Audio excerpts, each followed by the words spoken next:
Hello ladies and gentlemen, and welcome back to Pillars of Eternity. In the last episode we went to this one haunted lighthouse to get rid of this one ghost named Lily, cause busting makes me feel good. That was a terrible joke, I apologize. So anyway, we went to the lighthouse, got rid of the ghost, whose name I think was Lilith, and she was the lighthouse, the lightkeeper of that place. And then after that we found this one young boy's body. And the boy was Darren, and he was murdered. So we delivered the unfortunate and sad news to his mother, and then we tracked down his murderer and killed him. That's basically all what we did in the last episode. And this time, and now we are going to the ruins of, what were they called again? Clîaban Rilag. So we are gonna go there and continue with the main storyline of this game. But before that, though, there's this one last. Or at least I think that Grieving Mother is the last companion in the base game which you can recruit. There's still going to be at least 3 more in the White March expansion set, but we're not going to meet them for a while now. So let's go to Grieving Mother and see what's up with her. She was here. Alright, she's here. Run a bit faster. The woman looks briefly through you, as if she doesn't know you are there. Well, let's have a chat with her. Grieving Mother. This middle-aged peasant woman is dressed in a brown leather cloth, draped down to her knees. Her hands are working at separating stringy, colorless vegetables in a pile before her, stripping the heads off the long, viprous stems with a paring knife. She discards the stems one by one, placing the heads of the vegetables into a small cradle-like basket in front of her. She doesn't greet you as you approach. You are not sure she even knows you are there. Excuse me, or I was hoping to ask you some questions. The woman doesn't respond. She keeps stripping the heads from the vegetables with a steady rhythm. She may be deaf. There's no indication she heard you. Study the woman. At first glance she seems nothing more than a middle-aged woman. Unremarkable, maybe less stern than most, who seems more focused on the weaving in her lap than her surroundings. Yet you suddenly notice she is not stripping the vegetables before her any longer. She is weaving, and the vegetable pods are now missing. No, what? She still pays you no mind. Her brown locks torn and snagged from lack of washing, like many of the townsfolk you have seen. There's a strange blur to her. Even the motions of her hands seem to be plain with threads that lack color, in a shape that lacks interest. It may be that she is half-minded, or deaf, but something feels wrong. As you watch, her knitting takes on an odd cadence, and you have a terrible suspicion that something lurks beneath what your eyes are showing you. Focus on the woman. Her brown hair is long, almost impossibly to the length of her hands. As you follow the streams of her locks downwards, the hairs become long and black, splitting off into threads of black and silver and wrapping around her hands. She is forming a soul cradle with her threads, braiding a net in front of you. Each finger long and sharp like a series of knitting needles, almost hypnotic. The silver and black strands of her hair weave together, with silver predominating as a highlight, the black shadowing it. And suddenly you are calm. You are on a plateau, almost the height of a tower, several stories high. The plateau is like a table lying beneath a clear sky, and beneath the plateau, surrounding it in all directions, a forest, hazy with mist. Although whether it is actual mist, or distance, or a recollection. Resting in the curve of a natural arc above you is a great copper bell, half again the size of a man, hanging at attention, as if looking down on you, and the event unfolding before you. The plateau has soaked in the sun, and the rock beneath you is rough and warm. The sky forms a cradle around you. You feel different, not disembodied, but you feel your body. Your physical contours have changed along with the surroundings. And you hear a soft series of chimes, like wind chimes. At the sound, the scene gains color and texture, as if the sound is beckoning you gently forward, filling your senses and thoughts. like mist roiling softly into a sealed chamber, and... Focus on the chimes. The chime coaxes you deeper into the memory, and you are certain it is a memory, a warm one. You are on the stone of the plateau, your knees on the warm texture of the ground, silver, white, shimmering like Edér. The plateau is formed of it, glistening in the sun. You can feel the heat on your skin, your wrists and your hands. Your hands are in motion. Weaving, not thread, but gathering tenderly, moving along the first movements of Berad's wheel. Your hands are wet. Your hands are upon the flesh of a newborn child, and you can feel the crowning of a tiny head, turning in your grip, its head slick, wet from the womb. Lovely. The hands you are wearing, inhabiting, have done this many times, and they are practiced and confident. You can feel distant pains in your own head as the head emerges, a stream of fluid from the womb helping the newborn slide forward, and a woman's labored breathing crying out. Focus on the child, the movements of your hands, not like I haven't made other choices here. As your hands move, you hear the sound of chimes, clear, cutting through the haze of memory. You cannot see where they are coming from, but they are close, and they are meant as a comfort. Of that you are certain. Draw the child forward, and coaxed by your hands, every movement causing the chimes to sound again. Almost eagerly the child comes forward, and as it does, your hands are in motion, weaving, moving along the length of a soft, wet rope. No, an umbilical cord from the legs of the naked woman before you. You are holding a small child, still wet from the womb, before you. The child cries out, its cry full of life, full of soul, the ringing of chimes echoing in its thoughts, filling it with its welcome. The soul is blurred at the edges, as if you are weaving a soul, from within a soul, but it is there. It is alive. The woman before you is weeping, and at her first cry her hands reach out for it. Surrender the child. You surrender the child to her, something you have done many times before, and as your hands move, the chimes echo the movement, and you realize the chimes are hanging from cords on your wrists. And where once they echoed in the memory, they are now echoing in the child's mind as well. The chimes are intended to welcome the child, to be its first, gentle greeting into the world, a soothing sound guided by the tender motions of your wrists. You are helping to weave its thoughts, its perceptions, and the experience. The experience. The woman laughs with a ragged joy, laughing from a parched throat. Her emotions seem soothed, but the physical demands of labor have left her exhausted. But the child is here. The child is safe. And all atop the plateau is peaceful, calm, distant, flattening out as the memory persists. Slowly pull back, retreat from the memory, about time. With effort, the scene bleeds of color, and your mind becomes your own again. There is no pull, no anger, yet the sound of the chimes remains. As they existed in the memory, they sound here as well, and they are hanging from the woven braids on the wrists of the woman before you. Even as your head is spinning from the touch of her mind, the sound of the chimes on her wrists is sharp and clear, as if coaxing you back to the real world. The woman still sits before you, but she is nothing like what you first saw. She is wearing black, shredded garments and that drape all over her form like streamers. Her hair is streaks of black and run through with silver. Her age is almost impossible to tell. She simply feels old, like a crumpled watchtower. As she lifts her head to face you, you see that her hair is draped across the front of her face like a veil. What you first saw of her was a mental glamour of some sort, unconscious, and you realize what you see is not what the world sees, and you are perhaps the first to see her true self. Still, you don't sense a threat in the realization. If anything, you feel a sense of relief from the figure. You can hear her thoughts, and she is glad to at least be seen. What did you do to me?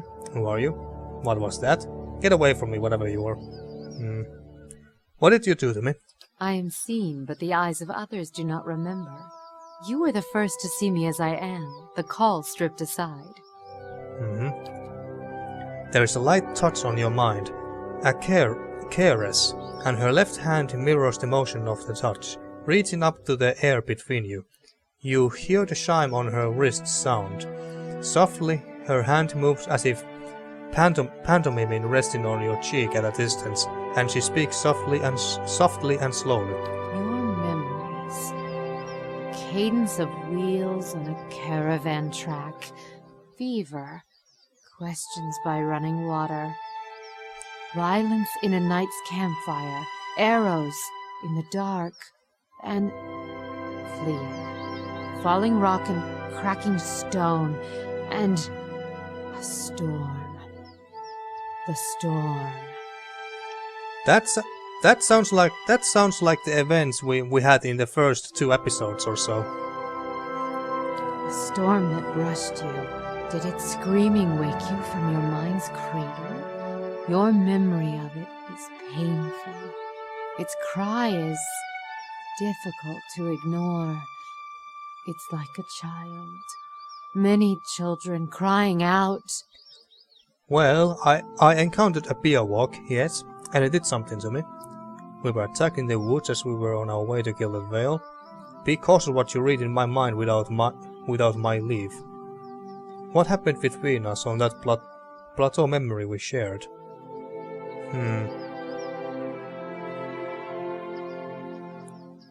I'm kinda tempted to go with this. Be cautious what you read in my mind without my leave. And does that mean the same thing as without my permission?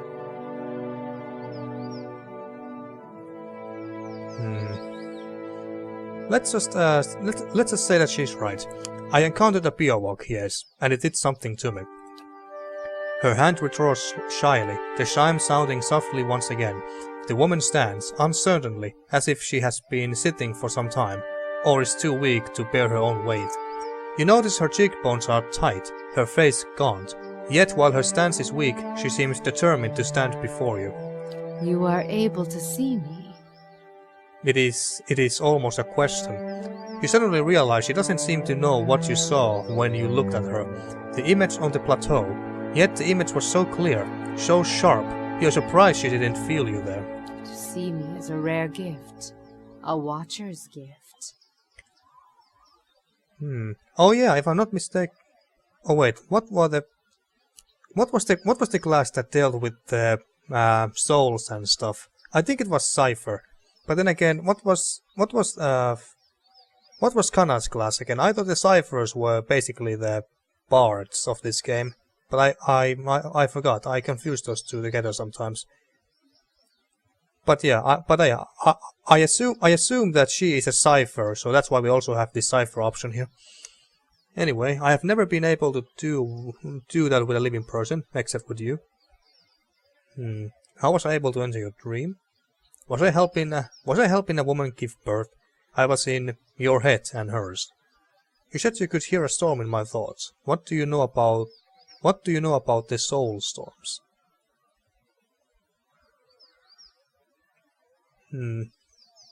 I think this is the most logical one for my character anyway. You said you could hear a storm in my thoughts. What do you know about the soul storms?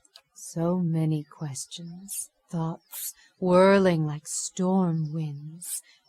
That storm still roars through you, deep beneath your thoughts, yet muted and secret, like an underground river. I cannot tell if it is carving new channels, or eroding what keeps your true strength buried. All right. The fact that you could hear it at all, survive it, is something few have ever done. Yeah, I have your heard so. Your power will grow stronger with each soul you touch, as it allowed you to reach out to mine. There is a silence, and although it seems to last for but a heartbeat, in your thoughts it stretches out between the two of you, like a pool between your minds. You blink, take a breath, and then you realize she wants to ask you a question, yet can't form the words, as if assembling them is painful, or there simply are not enough pieces. Assemble the thought. Do you wish to travel with me? You should come with me. You can't stay here. Well, assemble the thought. Do you wish to travel with me? You feel a wave of fear, gusted with the strength of relief, although oddly her expression does not change. Then fear dissipates, and you feel strength and certainty, as if the plateau from her memory lies beneath you, and a calm sky looks down upon you. Alright, yeah, so she's coming with us.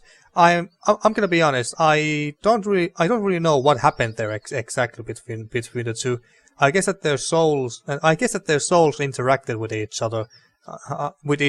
Somehow, and the other party members obviously can't see or hear it. But anyway, now the question is, whom should we dismiss for now? We have. I don't feel like dismissing Sagani again because she hasn't been in our party for a while now. Maybe Alod, however you're supposed to pronounce his name again. I think I'm gonna go with. I think I'm gonna dismiss him. Farewell. For now, he's been with us since the very beginning, basically. Anyway, so it's about time we get rid of him for a little while now. And Edér, I think, is a bit too important for us. Oh wait.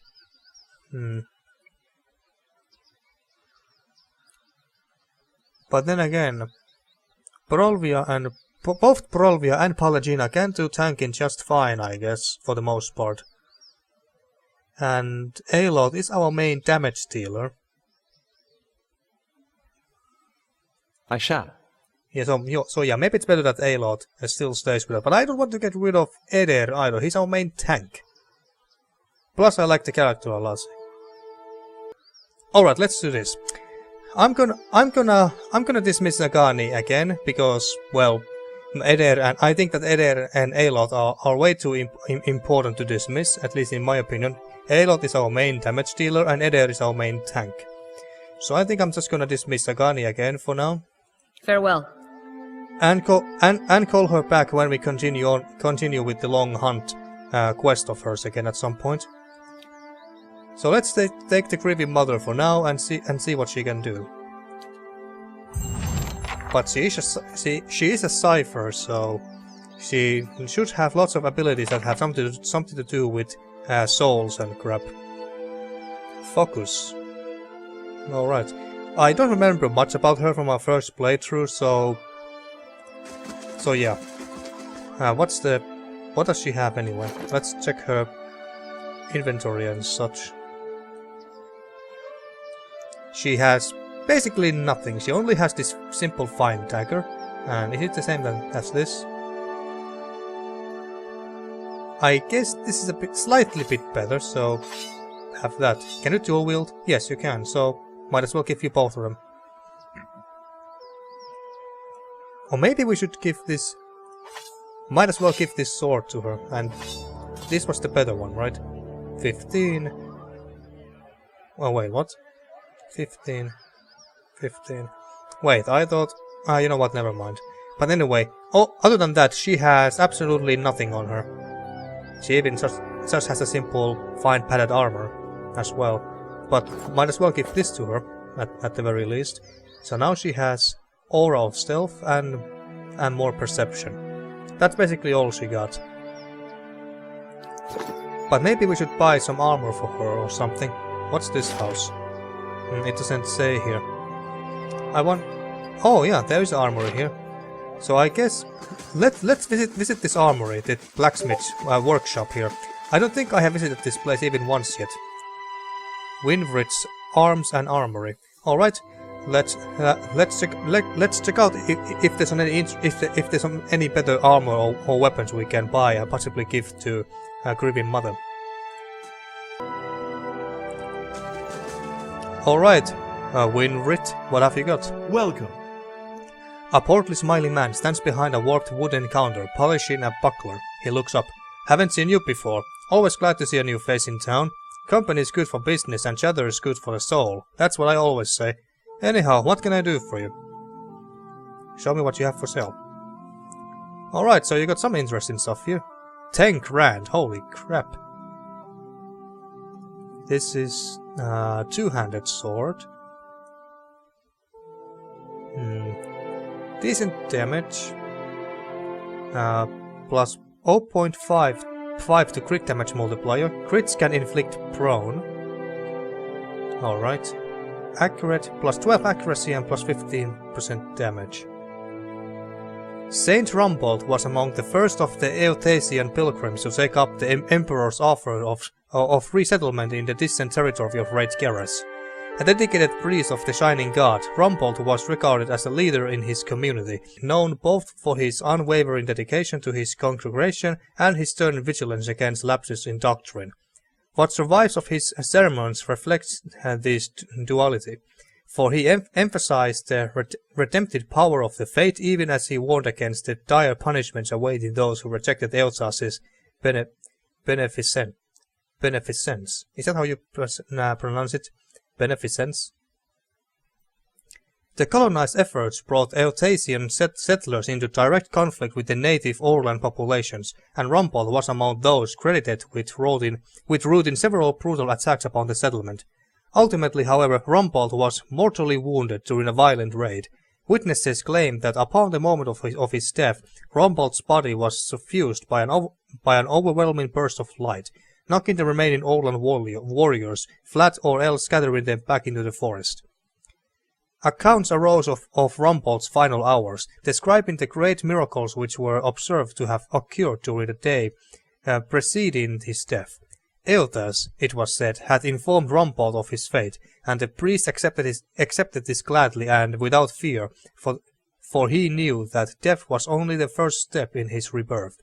He subsequently marked each of his final 27 hours with a miraculous act, such as his congregation would know of the gift Eothas had bestowed upon him, and continue Rumbold's work in his stead.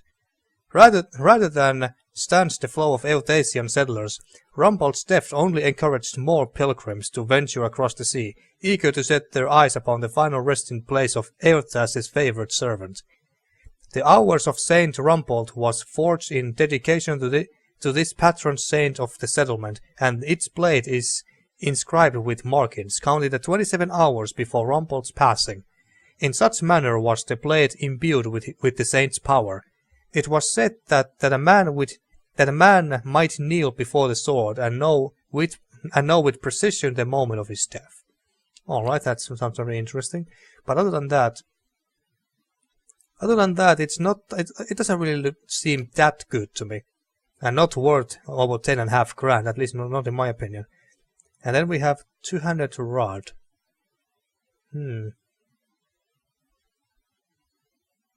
One of the many Orlan slaves freed by the 10 years treaties, Maswen Gaz swore vengeance against those who had wronged her and her people, gathering a small group of fellow freed Orlans to perform night raids on known slavers. She would go on to join the Krev's forces in putting down the Cooper's rebellion, if in an unofficial capacity, and it was at this point that she acquired an ornately carved rod from the home of a wealthy slave owner. Every time Gus brought down a foe, she would scratch a notch into the rod she wielded. By the time she lost possession of it, the rod bore a crisscross pattern along its length that many assumed was part of its original design. I wonder whether this would be good for Durans. It's a two-handed rod or staff. Damage 18, reflex fine, accuracy damage, plus 20 damage against prone, stunned, flanked enemies. Interesting. Very interesting. Richesse is torn. Oh, I don't want to buy it just yet. This is a spear. I'm not too interested in spears right now, to be honest. And I don't think I even have a character who would be very good with spears. Well, maybe Hiravias would be good, but he's not in my team right now. Rapier, one-handed. Okay. Fine. Plus 4 accuracy, plus 15 damage. 20% of damage restored as endurance. Minus 5 concentration. I don't like this at all. I was at first thinking that whether this would have been good for Edér, but then it says minus 5 concentration, which basically means less health, if I'm not mistaken.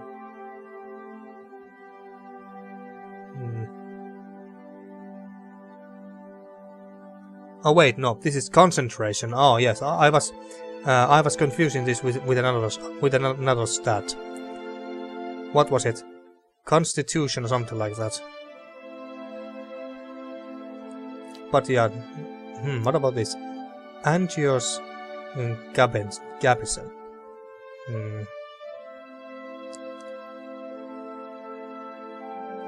Grants deleterious alacrity of motion. So what's this? Plus 50% attack speed for 30 seconds, minus 11 endurance over 30 seconds, plus 2 movement speed for 30 seconds. This could actually be rather interesting and good for Winky. You know what? I think I'm gonna buy this. Anything else of interest? Anything else interesting here? See, let's come. Oh wait, what was this? Plus 0's aura area of effect. Oh, this is for paladins. So. An officer in the Darkosi Paladini, which is the order which Palagina is part of, if I'm not mistaken, of Old Valia first wore these. It was said that those under her command knew her by the sound of her approach and stood a little straighter in her presence. She was known throughout the order of her inspirational leadership. Yeah, let's buy this. Why the hell not? Chantier area. Oh yeah, it was Chanter, yeah. So yeah, Grieving Mother is Cypher and Kana was Chanter. Yeah, that's what it was. What's this? Plus 20% Chanter area of effect. And this is for Chanters only. Huh, let's buy that. We're gonna lose fuck tons of money from this, but screw it. We have fuck tons of more. Maybe Prybar as well, or 2. And we have lockpicks quite a bit. Let's buy 2 more, why not? But now, do we have anything? Yes, we have some crap we can sell away. Some here as well. We're still gonna lose about 5 grand here. Anything else I want to sell away? This. Yeah. That's a good trade, but I think I'll have to save up some money now and not go through too crazy with buying stuff. Actually, let's compare this with this and Turance's staff.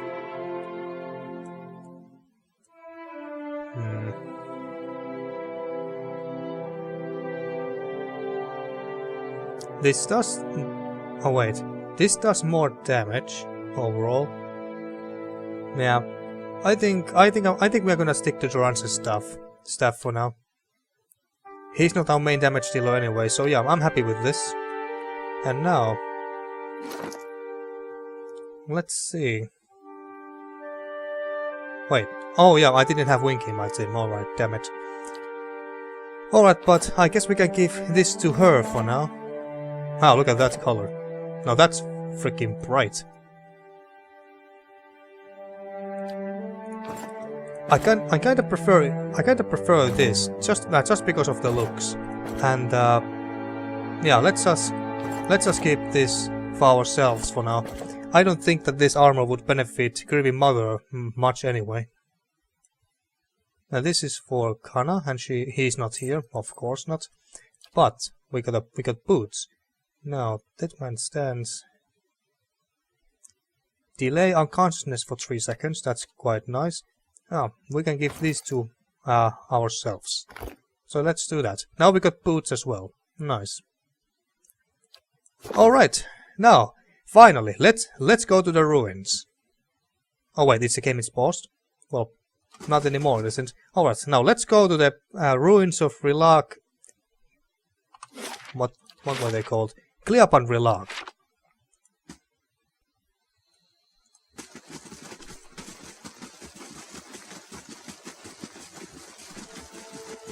Oh, and wait, what's our... Wait, how did I... There we go.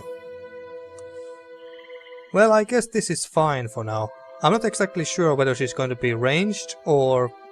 Well, she does have a crossbow as well, so we can make her ranged too if we think we must. But yeah, that seems to be fine for now. Let's see how this goes. Well, I guess we have to go to Teofurt's Crossings first, before we can go to Clîaban Rilag from here. Alright, and then we need to go, only need to go here to the north. And we have explored pretty much everything else. Now we can go to Clîaban Rilag. Alright. Now we just need... Oh, what do we have here? Sleeve Hota. A man stands before you, his face smeared with green and ochre dyes. Hides and furs cover his body, and he holds a spear in one hand. Are they Clanfathans? If so... What brings you here? If so, this most likely will turn into a fight. He bears teeth that have been filed to fine points. Back to your village, Estramor. You are lucky the three-tusk Stelkir hunt other quarry today. I'm looking for a group of people who may have already entered the ruin. What do you know about Clîaban Rilag? Three-tusk Stelkir. I go where I wish. Stand aside. Yeah. The warrior raises his spear. Take another step and the crowds will feast on your entrails. Let us pass, we have no quarrel. Screw that. Prepare for the next life, dog. Yeah, this turned into a fight alright. So, let's see, what does she have? Eye strike. Shocks an enemy's visual receptors, dazing and blinding them as well as blinding nearby targets. Alright, sounds good. Mind wave. Targets become the object of a concussive blast of psychic energy, suffering raw damage from the trauma. Characters in a conflict area behind the target failing a fortitude check are knocked prone from the blast. Whisper of Treason. Imparts a bedeviling secret to an enemy that causes its allegiance to bend, charming them for the duration. That sounds pretty nice actually. Wait. Can we spam these spells? Because I don't see any other numbers yet at how many times we can actually use these first level spells, or the second, third and so forth. But let's try this for now and try to charm this wolf companion and see if that works. Edér, go and... I want to attack Chief Hota here. And I just attack this one, and you swear this one as your enemy or something. And you hold on to your spells, and the runs go here for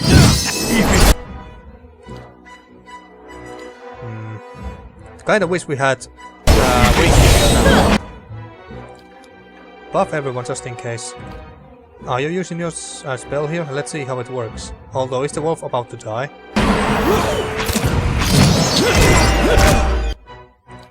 This one is a bit problematic.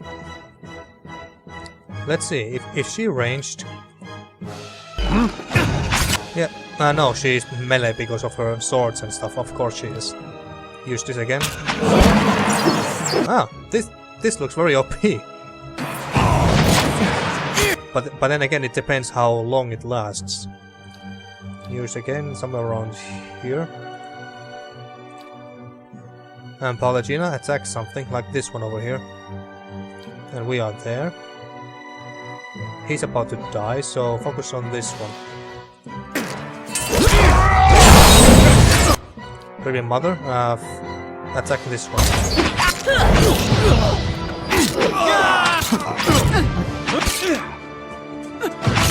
Yeah, this guy stands no chance. Although the damage they do is a bit annoying though. Come on, quickly before someone gets wounded too badly. Come on, just die. There we go, about time. Okie dokie. Just say the word. So much from that. Get all their stuff. All of their stuff. Leave it to me. Now, that leads to the ruins, I take it. But before we go there, I guess we should explore this area some more. See if there's anything else we can pick up. Oh, there's a dead body there. Ooh, Orland's Bramble Ring. What is this ring about? Where did it go? Here. Alright, so... Plus 25 defense against hobbled, stuck, paralyzed attacks. Sounds very good. And plus 3 damage reductions to pierce. Well, I guess we can just give that to Grieving Mother. She has basically nothing anyway. That was a nice find. And what about up here? Oh, just a simple wolf. Poor wolf, he stood no chance. But then again, he was foolish enough to attack us, so I don't feel too bad. Oh, there's a camp here. What do we have here? A camping supplies, but we are full, aren't we? Yes, we are full. Ah, we could have get to the ruins this way as well, if we wanted to. Actually, now that I think about it, I think I'm missing something here. If I remember correctly, in my first playthrough there was 1 or 2 guys here. And I think that had something to do with Edér's own quest here. Alright folks, even though I said that in this episode we would go to the ruins, but change of plans here, because I just remembered that at this point there was something in this place that how should I explain this? So basically my plan is this: we go to the Ducal Palace, look for the records regarding his brother, and then after that we should get some clues that leads us to here, and then when we come back here, if my memory serves me correctly, there should be 1 or 2 other guys here, and who knows more about Edér's brother's fate. So yeah, so let's make a quick trip back to Defiance Bay and to the Ducal Palace real fast here. Oh, what's this? Prestigious visitor leaving in 8 days and 16 hours. Ojena Furgest, a hero of the Saints' War, has arrived at the stronghold. She has asked for an audience with you. Alright, so she's gonna be there for over a week. So that should be enough time, so I'm not gonna bother myself with that in this episode, or possibly in the second one either. In the next one, that comes after this. So yeah, to the Ducal Palace we go. Okie dokie. Now, Sidley, can you help us out a little bit here? Hail and well met. The young woman wears a simple but well-tailored uniform. She watches the comings and goings around her with a quiet attention. Any news to share, or are you just here to see the Ducal Palace? Well, I guess we can quickly ask what's the Ducal Palace.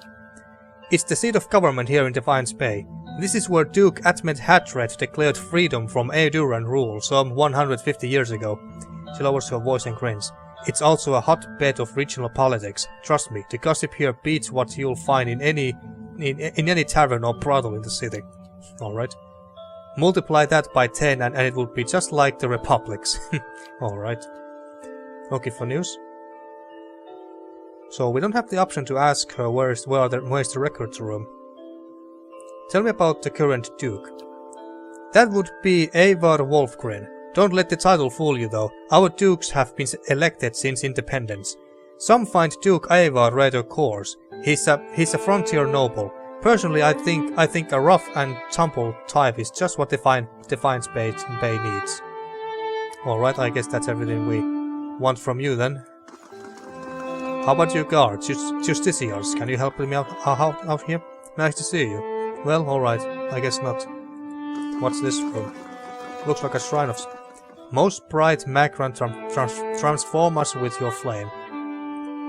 A stone figure of a warrior gazes towards her raised hand. It's empty, but the palm and fingers are blackened. I see. Alright, so I guess maybe this is the record room. At least this looks like a place where records could be held. Can we ask him? Hail and well met. A taciturn man with graying hair pores over a tome he's just withdrawn from one of the shelves. He glances up at you with baggy eyes. Yes, is there something I can pull for you? I'm looking for militia records from the time of Saints' War, trying to find out what happened to someone. The man clears his throat. We have had a number of inquiries about such information. I'm afraid we have had to bar access to the public.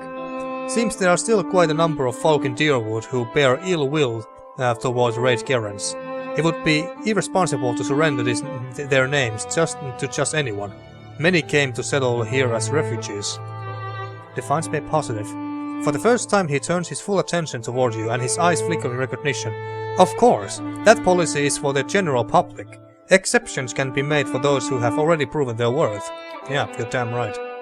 Damn right about that.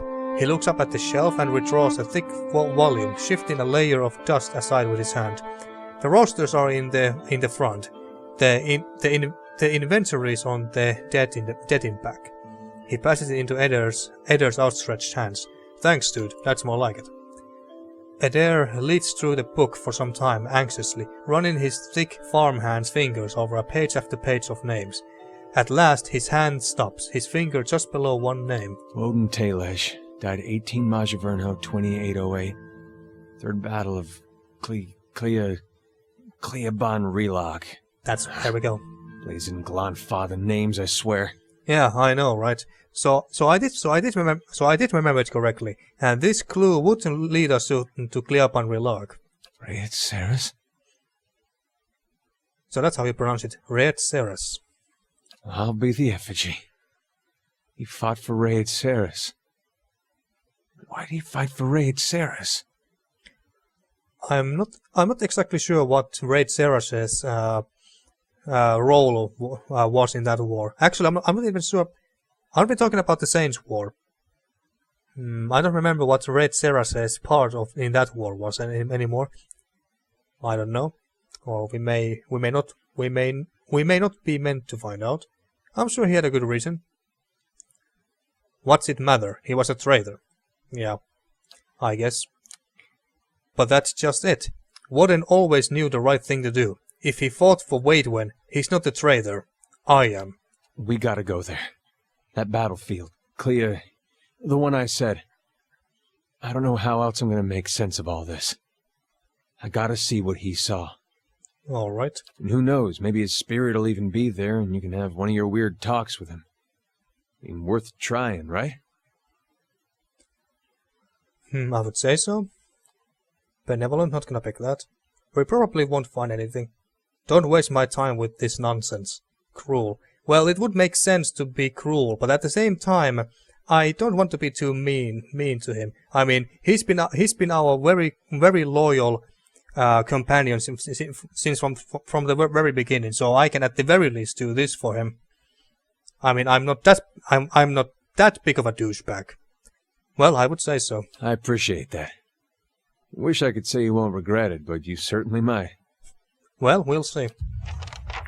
So, let's seek out the Saints' War battlefield with Edér. Alright, so now we can go on and continue our way to Clîaban Rilag, or however you were supposed to say it. Those Glanfather names indeed are a huge pain in the ass to pronounce. And hey, we were coming this way anyway. This is the place. My big brother's last battle. I wish I could tell you what we're looking for. Alright. Anything from that battle, I guess. Whatever 15 years of reign has him buried. You see my brother's ghost, you give me a holler, alright? Yeah, I will. But now, before Edér interrupted me, as I was about to say, and besides, we were on our way here. Much here.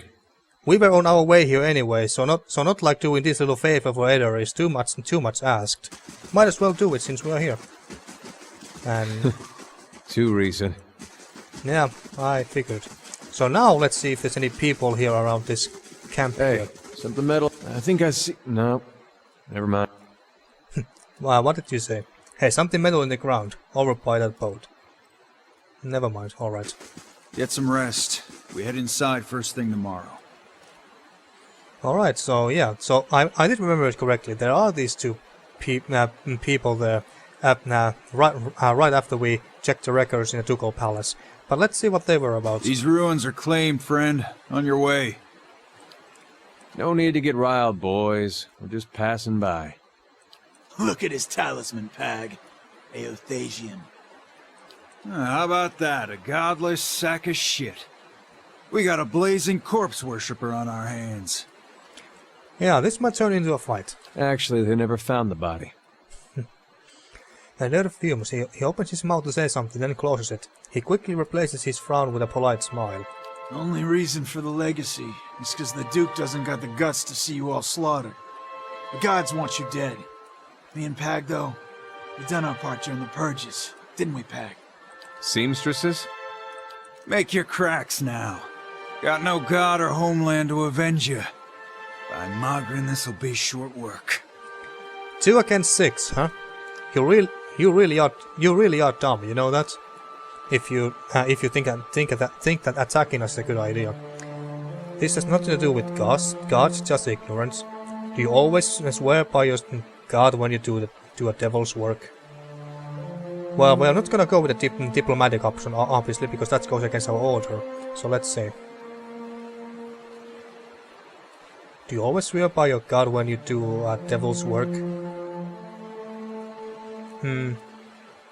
This is a good response, but at the same time, I was thinking that wouldn't we be kind of hypocritical if we said this, because oh wait, but then again, we have never really sworn anything by God whenever we are douchebags. So I guess it wouldn't be too hypocritical even if I said this.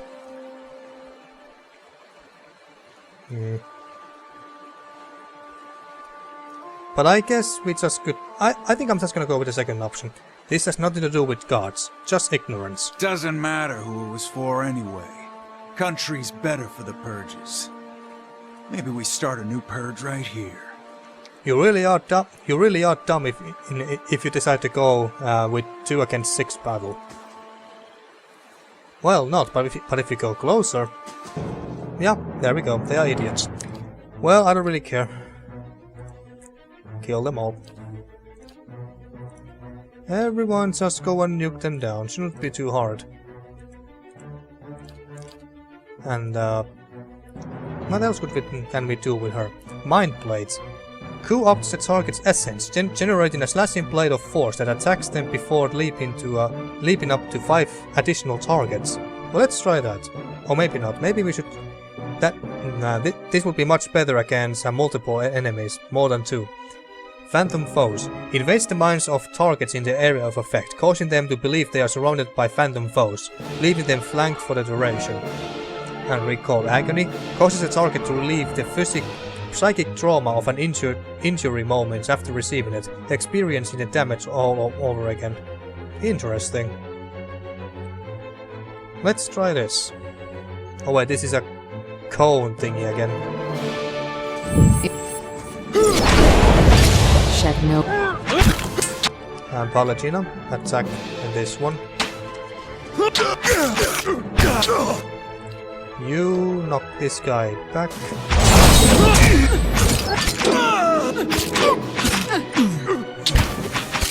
Well, these looters are dead now. Just kidding already. There we go. Now, is there anything interesting here we can find? That was short work. Just say the word. Indeed. Just a fine saber and an exceptional breastplate. Nothing too interesting. And him. Just a fine arbalist. Now, anything interesting here? No, it's just the camping supplies still. Oh, what do we have here? Oh, Great Saran standard piece. The tip of some metal object protrudes from a mound of watery river silt. With both hands, you and Edér begin digging in the mud until the object is dislodged. You close your hand around it and pull it from the wet earth. The object is a steel, semicircular frame about the size of your fist. At even points around the semicircle, jagged points shut out like tongues of flame, the rays of a rising sun. At the sun's center is the carved silhouette of a warless plant. I've seen these before. They top the standards of Raid Ceres. Or did when Weidman was alive. Well, it's something. Just not sure what it gets me. Oh, we can show this to Grieving Mother. Interesting. Or we should take it to an expert? As if we weren't an expert already because we were watching and everything. Dunwich Rowe might be able to make something of it. Dunwich Rowe. Who was that again? I don't remember, but let's try by giving it to Grieving Mother. Do you think you can help us? Look, I appreciate you taking the initiative, but I don't think there is much chance that this nice stranger lady happens to be a cipher. Actually, she is a cipher, Edér. The Grieving Mother looks at you. I will do what I can, but I will need the skill of a watcher to aid my own, to identify the soul once I have found its traces. She turns to Edér, her hand outstretched even. Edér hands her the steel sun. The motion is mechanical, unconscious.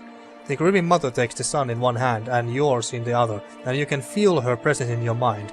Her thoughts bidding you to relax. Focus, she says, and the word reverberates as if though an endless chasm. You close your eyes and concentrate. The sun is bright in your mind's eye, warm with the pulse of collective experience and noisy with the thought of the past, of battle, of fate, of home. You drift from voice to voice, though to thought. Edér's soul, a vibrant signature with which to locate his brother. One voice stands out amidst the din, brassy and earnest, a shade brighter than Edér's, but unmistakably of the same construction. You have no image of its owner, but his journey is imprinted within the points and curves of the steel sun, and in your mind it opens before you as a path stretching both southward to Gilded Vale and northward over the uneven terrain that joins the Deerwood and Red Ceres. You trace the path back to its origin, far back as you can find, gliding over plains and hillsides, to a one-room home in Gilded Vale with a thatched room and a third floor. The path is faint here, its distance in time rendering images blurry and detailed scars. From Gilded Vale it follows a road toward Matmar Bridge, reaching the gates of Defiance Bay before diverting abruptly, cutting northward in a beeline for Red Ceres. The path leads to a Red Ceran city, regal and austere in the Edér imperial style. It winds through streets and climbs a grand set of stairs into a stately building, passing through pointed archways into what appears to be a throne room. Upon the throne sits a man whose head is pure blinding light, and as its gaze turns to you, the light drowns out all else. Its voice carries the force of thunder, but its words are impossible to make out in the imprint, echoes of echoes. The voice and light fade, and the path bends backward, carrying you along to a barracks, then back southward, marching into Deerwood, and skirmishing along the way. Upon one battlefield the imprint is vivid, and you see a Red Ceran standard topped with a steel sun, clutched in the hands of a fallen soldier. You see a young man in Red Ceran armor with Edér's straw-colored hair, hair raised toward the standard and lifted. The path you have been following clear to see beneath his feet, and as his hand brushes the steel tip you can hear his thoughts, racing in a blur, and they are of his god and his country and a brother he hopes is far away from this place. In an instant the thoughts are gone as well as the man, and the standard is passed to another soldier. You pick the path up again as it meanders south and disintegrates in the shadow of Clîaban Rilag. You open your eyes. Anything? Looked like you were working real hard there. Your brother got as far as Defiance Bay before turning to Red Ceres instead. He met Waitwen here. He met Waitwen there. Then he enlisted. What did he talk about with Waidwen? Waitwen's head was a beam of light. I don't know. Or lie. Waitwen said to have faith in him. Your brother agreed. I see no reason to lie. I don't know. That's not funny. Come on. That metal sun, my brother touched it. You saw where he went. Now what'd he talk about with Waidwen? Why'd my brother fight for Ray at Siperos? I really don't know. I wish I had something better to tell you. Are you deaf? I said I don't know. Even though this is passionate and everything, but I guess this is something what my character would say, although in a more aggressive manner. Are you deaf? I said I don't know. So yeah, let's just say this. I guess that's it. Edér's mouth hangs open and his eyes glaze, his forehead creased between his eyebrows. He takes his teeth over his lower lip. His voice is barely a whisper. We'll find some other way to know why he did what he did. It was always a long shot. I knew this was a waste of time. Well, let's not be that cruel. We'll find some other way to know why he did what he did. I don't think we will. What will we do? Look for more war relics? We were lucky to find this one. Soldiers that fought with him are long dead. The battle was a massacre. Whatever Aethys knows, he's not talking to anyone. We don't have to wait around anymore. I got what I needed. If only there were words to fill such emptiness. Better yet, to remove his doubt, his questions. I regret that my answers have only deepened his pain. Well, that's not your fault, Grieving Mother. Can do. So, is this done now? Yes, this one is done. Alright. Or maybe I should have said that this was a waste of time after all. Especially if you're not gonna continue with this quest. I guess it would have been more to my character, but... Wow, holy shit, look at this. This looks freaking impressive. Alright, well, I guess we can go to these ruins and continue at least a little bit before I end this episode. So, now, finally, let's go into the ruins of...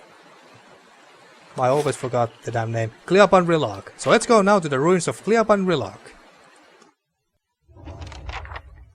Now, find signs of the leaden key within Clîaban Rilag. Alright. Sounds simple enough. To the waterline added. The quest expires in 2 days. So let's see.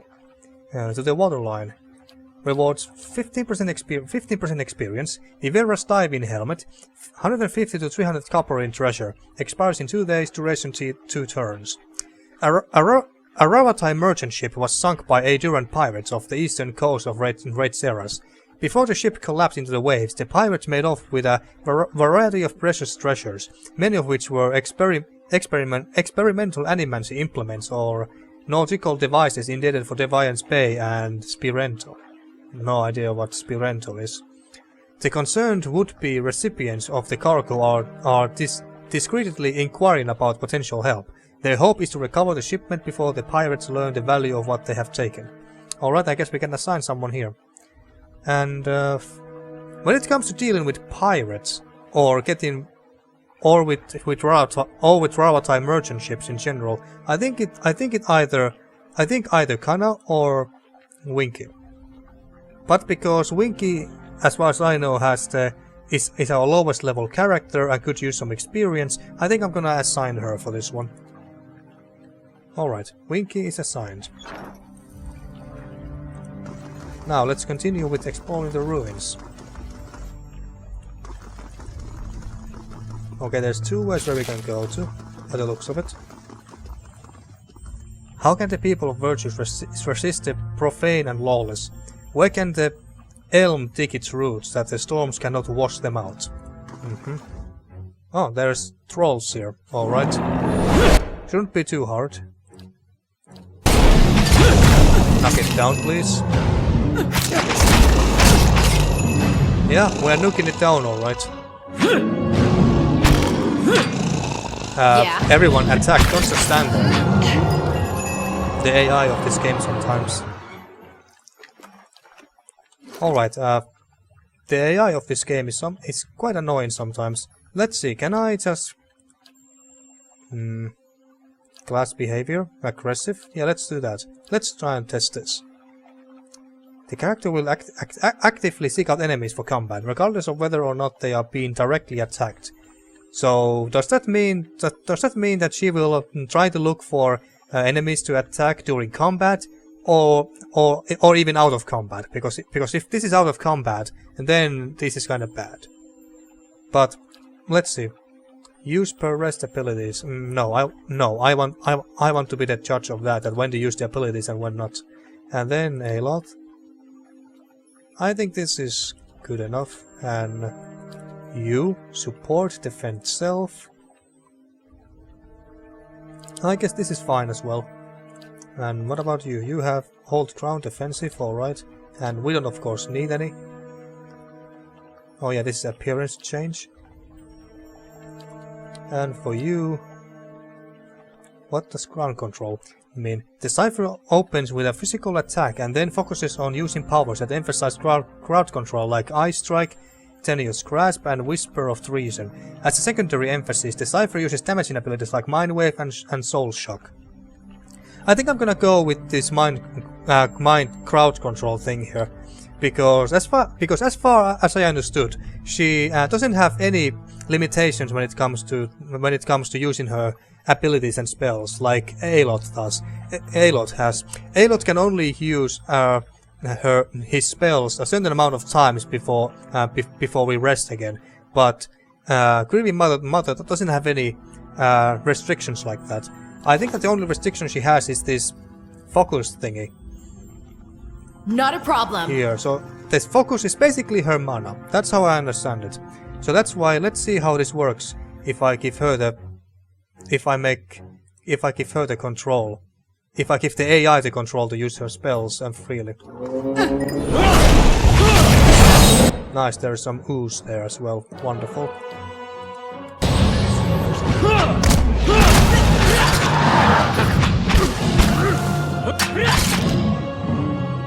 You're not getting through. Use this, and Palagina, where are you? You are there. Don't use that. Oh wait, have you already used? Goddammit, it looks like you used... Looks like you already used all your devotions. Well, I guess that's fine.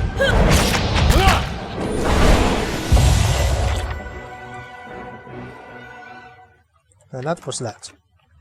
Didn't even get any ooze from those, well, oozes. Oh, and that's the other way out. All right. I guess we continue to north. Although this corridor looks very suspicious. Who has the best stealth? Let's see, stealth 9. All right, so Grieving Mother has the best stealth.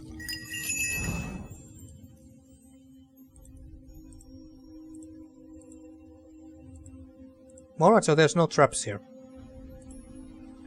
So far, anyway.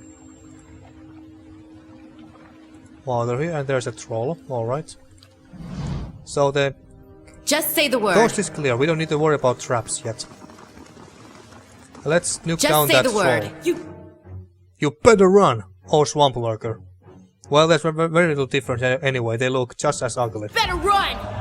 Oh, crap. Swamp slime. Something tells me that this swamp slime is going to be able to poison us or something. Focus. Yeah, let's focus on this one for now. Oh, great! There's more of them. I think I'm gonna buff everyone here at this point.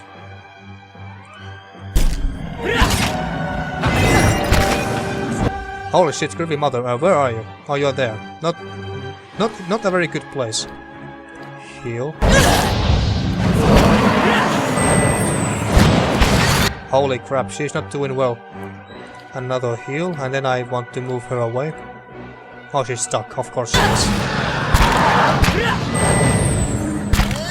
Move away, please. That's not very helpful. God damn it. I might just have to keep healing her. And use this. Actually, don't use that AoE just yet. Use this instead. Try to knock this one down.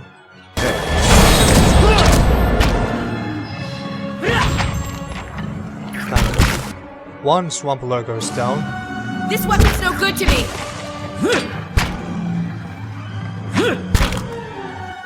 Alright, now you finally moved. Attack this one when they are focusing on Edér now. Or maybe this ooze instead, or slime.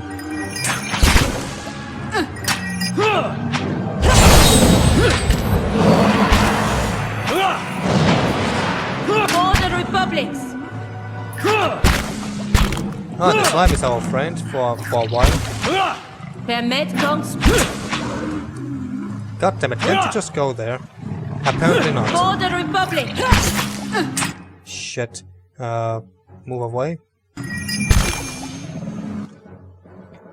You have a second win at least. So at least you got some sort of yeah, alright. So yeah, her focus is down, but how to regenerate it? Not sure. Maybe stay here. Or just attack. Maybe she gets more focus by attacking. Use this eye strike thingy on this lurker here. And you attack this one. You do the same as well. Yeah.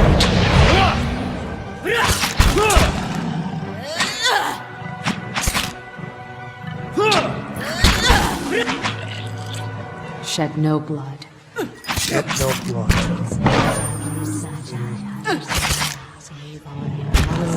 Halo attack. And we should be attacking as well. There we go. I don't want to rest just yet. Can do. Now anything interesting here? There's something here in the spider web. Just some moonstones and quarter stuff, nothing too fabulous. Settlers' arrows.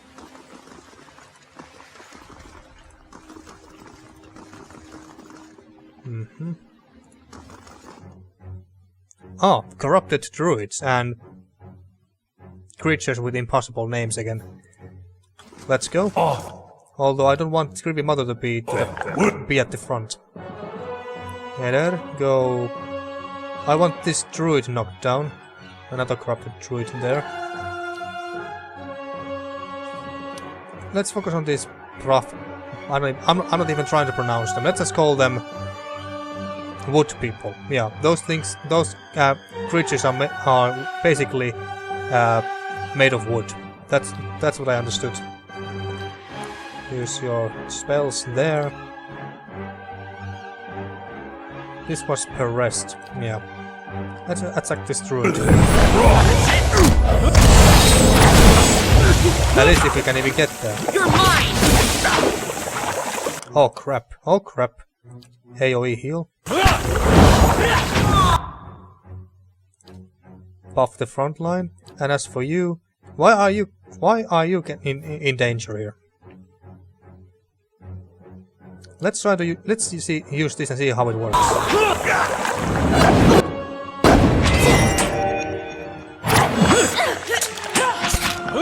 Well, Aloth is getting They wrecked. both slumber.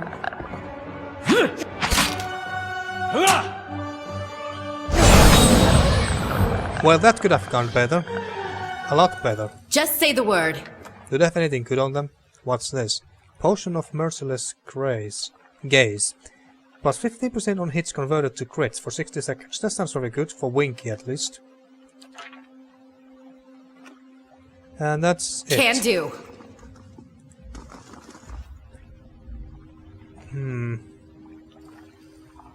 I should almost rest, just because Grieving Mother is not doing very well. And you know what? I think I'm gonna do just that. Before we go there. What can I give you? What's a vessel?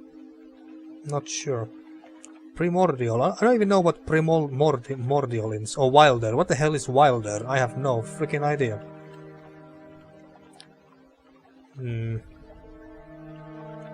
Maybe I should just go for heal multiplier with her. Let's see how it goes.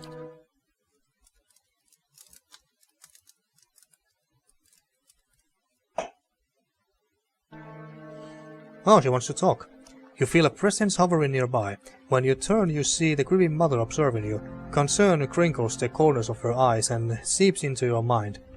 You wear a coal of your own, Watcher. I see you shrouded by old lives and unanswered questions. Can you see any details of my past lives? Yes, I have felt them more and more of late. They are my burdens I would not wish to share with them. Oh, I would not wish to share them. Let's just tell her to not pry on our mind. Stay out of my mind, understand? She flickers, hazy and insubstantial in your vision. I have no desire to intrude, only to aid and strengthen you, that you might in turn heal the dear wood. That is why we journey together, that one may draw strength from many, and that much may be mended by the purpose of one. As she peers at you, her brow seems creased with a new kind of anxiety. Your obscure past, does it trouble you? Yes, I don't know what's in there, and that troubles me. No, whatever I have done, my decisions now matter. Yeah, that sounds more like my character. It seems pointless to give it much thought. I would rather not talk about it. Well, let's just say this. No, whatever I have done, my decisions now matter. Now matter more. She nods. I admire your clarity, Watcher, and I hope I may help prepare you for the decisions ahead. She retreats from you, fading into the background. If you did not already know she was here, you suspect you wouldn't notice her at all. Alright, now that everyone has rested and got their spells back, not that we used that many anyway, but now let's go and wreck these guys here. So there's a troll, and I assume that there's at least one more corrupted druid, and maybe more of those wood people. Let us go and tank this troll with Edér. And as for Pallegina, focus on this one, and I guess we can go and focus on this druid as well. Aloth, you don't use any of your spells yet, and I guess I'm gonna buff all my characters when we get the chance. Oh shit, I hate that green stuff, so that was the one that fucked us over in the last fight, I think. Buff everyone if you can. And I want to move Aloth out of there. And Grieving Mother should also move out of there as well. Let's see, how did this work? This spell work? Let's see, how does this work? And not this one. How does this work? And Aloth, use another spell on these. So they're basically like the bouncing missiles of Aloth, alright.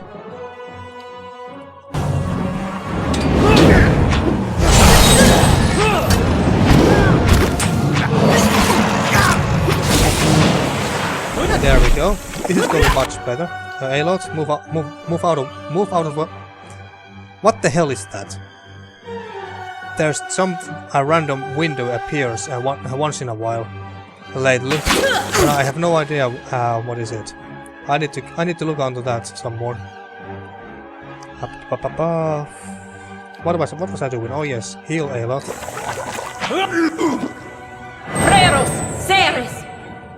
There we go. Just say the word. We got more of those potions. Nice. I guess if we go this way, we get back here. And that's fine by me. Can do. I want to explore this entire dungeon and loot whatever... Speaking about loot, I almost missed it. Missed some loot here. Minor endurance potion and moonstone. Alright. Something tells me that we need to form a bridge across this. But we'll see. So let's go here and see if we get back through this way. Some black ooze. Hey. Oh, Edér wants to talk to you. Well, let's have a chat with him after this fight. Go there already, and we other follow you. Leave it to me! Leave it God damn it, can't you attack? to me! No, it's a too narrow corridor. Shouldn't matter, we should be able to kill them easily anyway. What other spells do you have, by the way? Fractured Volition. Violates an enemy's memories to bring vivid recollections of past failures to the surface, leaving the target hobbled and weakened. Puppet Master. Destroys a target's psychic defenses, leaving them dominated by the cipher for the duration. So wait, isn't this basically the same thing as Whisper of Treason? We have to test that at some point. Soul Ignition. Forces an enemy's soul to leak energy, igniting the air around them and burning them over time. That sounds very brutal. As an ability, it doesn't sound that great or anything, but the way how it works, that sounds very brutal. I don't know, let's work on these oozes. Your thoughts must be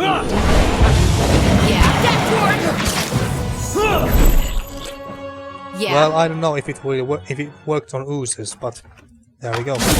Oh shit! Of course there were traps somewhere. Of course.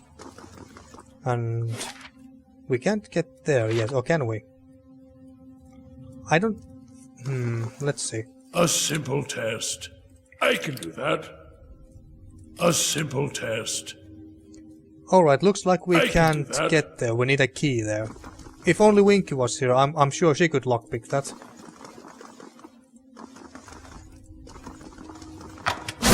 Well...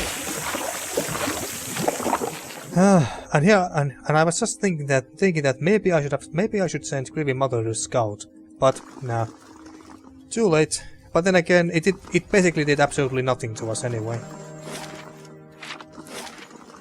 Then there's another way leads there. Maybe the key to this room here is somewhere around here. That's my wild guess.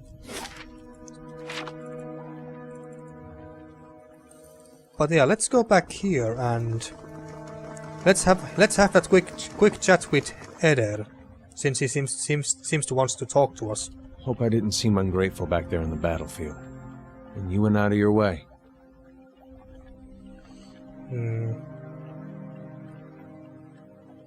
Either that's more like it, or I didn't notice. Actually, no, I did not notice any ungratefulness. Got real close. Didn't expect that. And for a second, I thought I was gonna finally see some answers. Foolish, of course. And why should I get answers? There's a world of Aethasians out there, don't know if their god's been blown up. Still, man can't help looking back. Guess you'd know that well as anyone. Yeah, I guess. Edér stares off, focusing on some distant thing, unseen and unrealized. I might have turned my back on my god when he needed me. That's all I'll ever know. What would your brother have to say about that? You did what you had to. Even if Waidwen was Eothas, his actions were destructive. It does seem like you put your fate in the wrong side. He would have brought unity, even if it was by force. Your mistake was in waiting for someone else to tell you what was right.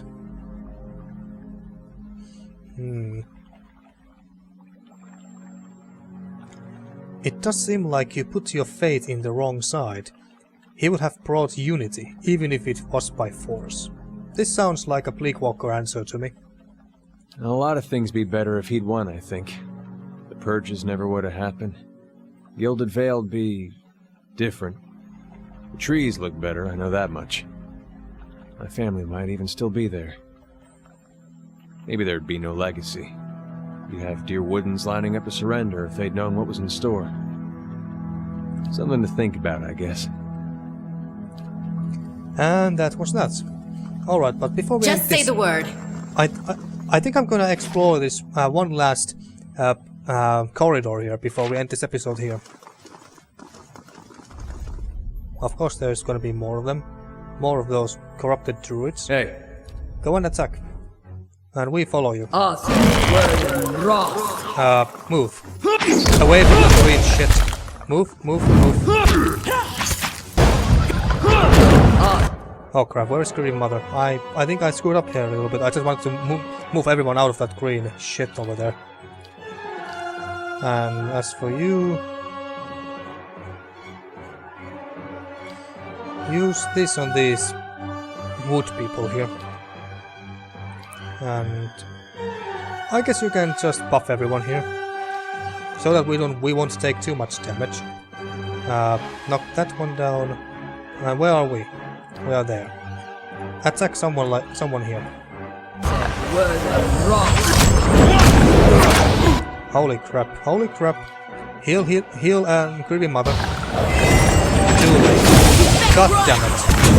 Yeah, this is going all to hell. All because of this AoE crap everywhere. I want some more buffs though. Before you go down. And then heals. Heal yourself and you heal her as well.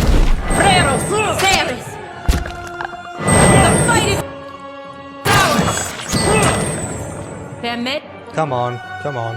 Yeah, this fight went all to hell now. And of course you fall down right before you manage to cast your spell. God damn it. Hate that green AoE crap on the floor those druids make. You better run! Come on. There we go. And now just destroy this druid, please.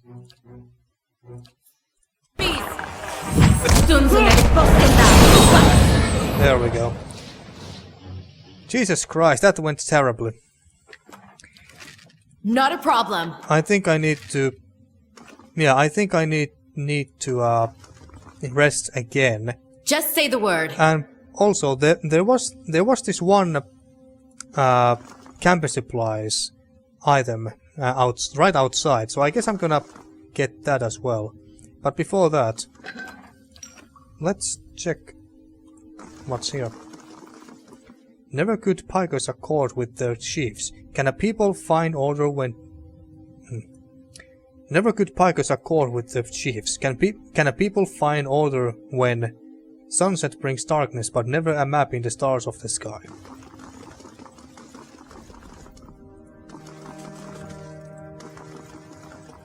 What am I here?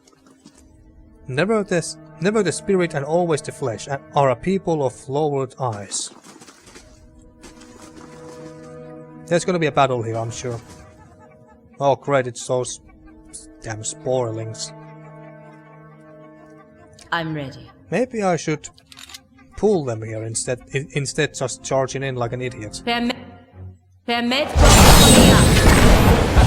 say the word. Fall back. Oh god, shit, move, Pallegina, move! Yeah. Oh god damn it. She was paralyzed or stunned or something, I don't know. Now, alright. Knock this one down. Pallegina, focus on... Oh wait, that's us. We can't... Oh yeah, we can't... She's paralyzed or something. And as for us, attack this one. You... Use your AoE spells on there somewhere. And do we have... I guess we don't have his buffs, so let's buff everyone here. And as for you, use this.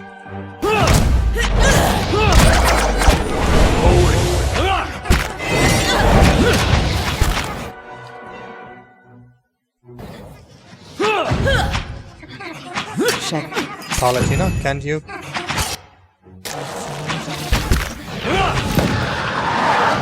Can do. Get to our enemies! And now there's 2 dunk spores. Should be rather easy to take down. Although there's more of those little spore wankers there. Shit. What is this? I don't know. Ah, current action. Alright. Although I don't know what that icon meant. Where are we? There. Oh wait, can we? Ah, we can't control her now. Alright. Edér. He's dead, I think. Knock this one down.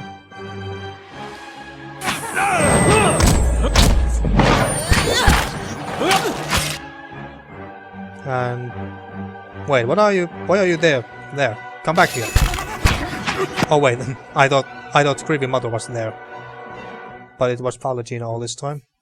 Just shooting this tank spore. Like a boss. This should not affect my ally, so let's use this. Wait, what? Why did it... Alright, I need to learn how to use that spell. Heal Grieving Mother.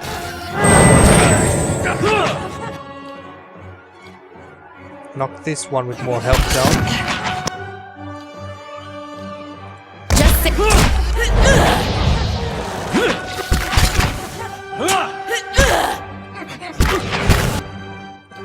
Second wind and Aloth, you come here and fight as well. And because we're gonna rest soon anyway, might as well use your most powerful spells here. Like that. He doesn't like fire, I'm sure. Use your fire beam or something now. Go all in. Lavaru beyond seek! Just say the word. Now of course there's a trap here too. Well that was that battle. Yeah. Didn't go as well as I would have hoped, but could have gone way worse too. Oh, there was a random corpse here too, didn't notice. More spores. Just say the word. And there's one more. Death to our enemies! And there's... oh shit. Oh shit. Durance is not doing hot right now.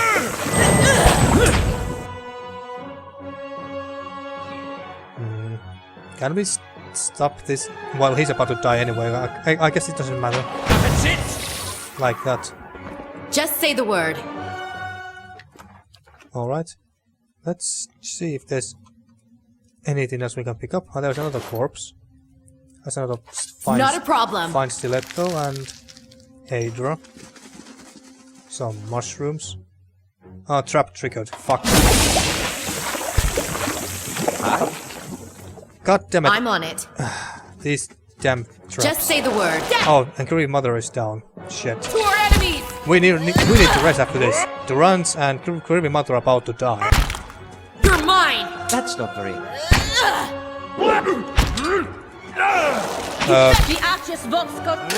What are you doing, Edér? Attack. There we go. Just say the word. Pick up whatever loot you can, and what was here again? Burning lady. Alright. Alright, so... there is stairs down there. So wait, there is no key, no nothing here that we can pick up and use on that door there. Here in the middle. Are the other doors? Doesn't look like there's one here. Maybe there's a secret switch or something here.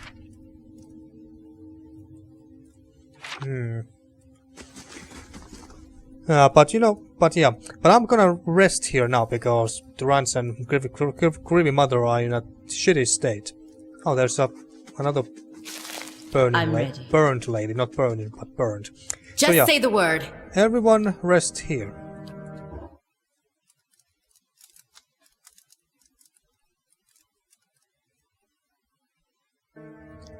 Yeah, everything's better. Woodland Trails construction completed. Alright, nice. So, what should we build next? Library doesn't interest me that much. Artificer's Hall. Artificer's Hall sounds good. Why not? So let's do that. And I think I'm going to end this episode. I think I'm going to end this episode here now. And in the next episode, well, we are going to explore the Clîaban Rilag ruins some more. Possibly trying to find a key or something to open this open this door so we can get to this small room or chamber here or whatever. And something tells me that we need to make a bridge across this one as well, unless this is another a quick route. What was the word for that? Detour? No. Well, but anyway, but my point is that maybe we can get across this after we have explored the entire Clîaban Rilag. That's my wild guess. So this is only basically a quick way to come to get back to the main entrance after we have cleared the entire dungeon. That could also be it. But hey, we'll find that out in the next episode. So then, thank you for watching once again, and see you next time for more Pillars of Eternity.